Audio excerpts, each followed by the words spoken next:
Hi, I'm joined by Jim Boone, and we are here with Saints Row 4. So, where to begin with Saints Row 4?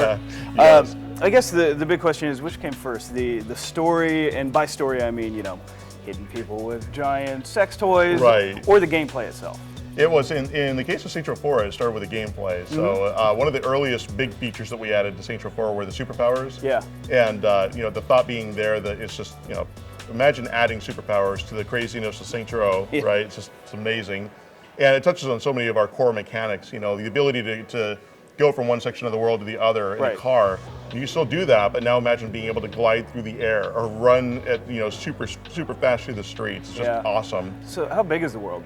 It is, God, I always forget. I want to say it's around 3 kilometers by 3 kilometers. It's pretty huge. And what we've done beyond that is we've tried to build up a lot more than even just out, because Right. now that you've got these superpowers and you can run up walls and glide from one spot to the other, we've done a lot to try to even increase the height of the world. Right. And the game, the writing is kind of witty. I mean, like, you have the outrageous stuff that everyone knows the series for. Sure. But it's like the one-liners and things like that. So who does Yeah. all the writing for the game? God, it's a combination of people. Steve Jaros is our studio creative director, Yeah. and he's written all 4 of the Saints Row games. Then we have 2 other writers who join in and help flesh everything out. Yeah. It's definitely a team sort of environment there, because they also work with the designers who are coming up with the missions, and then our cinematic guys who are coming up with the cinematics, and there's a lot of stuff that kind of comes into play. But those guys are definitely the ones, our writers. Nice. They've got a lot of good ideas for the humor. So how long, I mean, this game, it signifies a shift. You have the superpowers now, but I mean, Yeah. Saints Row, so you're not too worried about the continuity. You don't want the realism. You got it. What happened to the realism? But Yeah. so how long were you guys working towards this?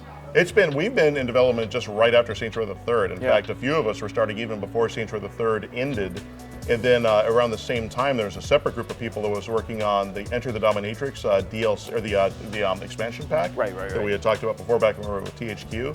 And it was after we'd been working on both for a little while. It was when Jason Rubin actually started at THQ as our president. He was the one that talked to us about, what do you guys think about combining both of them, which for us was amazing, because Yeah. it gave us a chance to take some of those things that we were playing around with in the expansion pack and really being able to blow out the mechanics, but then take a step back and from a story standpoint, just really blow this thing out. It's been awesome. So are you guys already thinking about the future, maybe further Saints Rows? I mean, I know you're focusing on 4 right now, but you kind of hit the nail on the head. We're like, all of our focus is on getting this thing done. Yeah. But certainly we're always thinking about what kinds of things can we be doing next, and where do we go from here. And Yeah. I think we're all anxious to be able to get to that phase where we can start to have really deep conversations about that. But as you figured, we're all Right. hands on deck getting Saints Row 4 out the door. So what was it like from your guys' point of view, switching publishers? It was an interesting process, needless sure. to say, right? It was very unique for all of us. Yeah. And the sad part about it, obviously, is we had a lot of friends at THQ, Yeah, of so course. it's sad to see a lot of those folks go away. And but the benefit for us was that we had a very successful franchise with Saints Row, and we were pretty far in development on Saints Row 4, and so we felt good from the standpoint that we figured we're all going to have a job, which was the Right. most important thing. Right. But then from there, it was all about from the different publishers who were visiting us, what was it going to be like? Who was going to own us? How would things change as a result of that? Yeah. And we've been really lucky with Deep Silver in that, from a creative standpoint, we have not changed at all. Everything that we wanted to do is exactly what we're able to do. They haven't come in and tried to push a different direction or a different agenda or anything Yeah. like that. So I always joke around saying that I think for the average person of Volition, the only difference that they'll tell is that the name on the check looks different, but otherwise Right. we just keep doing what we're doing. Well, it seems like a pretty natural fit when you look at some of their other properties and stuff Yes, like that. I mean, right. They definitely get our insanity, which has been Right. very helpful for us.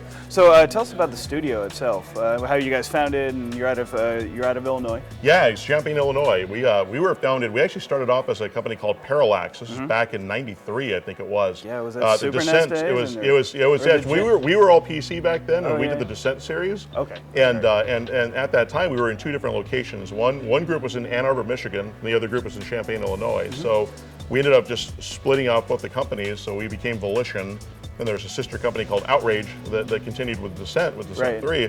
And we worked on Free Space and Summoner and Red Faction, and we've just been doing games ever since. So, starting off with PC development, then shifting into console development, and with the Saints Row series that we have now.